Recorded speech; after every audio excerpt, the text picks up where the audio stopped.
আজকে কিছু মাঙ্গের নাতির এটা কথা কই, যারা আমার রিপ্লাই গালি শোনার জন্য আমার এই স্ক্রিনে ঝুলায়, তাদেরকে সম্মানের সহিত একটা কথা বলি।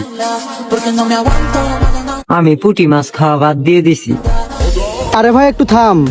যখন অন্য মানুষকে স্ক্রিনে ঝুলাইয়া কথা বলিস তখন তোর ভালো লাগে, আর তোরে নিয়ে কেউ কথা বললে তোর জ্বলে। আমি তোরে স্ক্রিনে ঝুলাইতাম না, তারপরে ঝুলাইলাম। আর আমি কোনো রোস্টার না, আমি উচিত কথা বলি। তোর কিছু ভিডিও দেখলাম, তোর মুখের ভাষা আস্তাগফিরুল্লাহ। সময় থাকতে ভালো হয়ে যা। হ দাদা, তোমার উচিত কথা শুনছি আমি। ওইসব তেল মাইরে উচিত কথা আমার দ্বারাই সম্ভব না। আমার যেইভাবে চলতাছে ওইভাবেই চলবো। যদি তোমার চললে চললো, আর না চললে তাতে আমার বাল ছেঁড়া গেল। হ্যাঁ ওইটাই চলবো, না চললে ওই যে তাতে আমার বাল ছিঁড়া গেল। Ela subiu, desceu, eu vou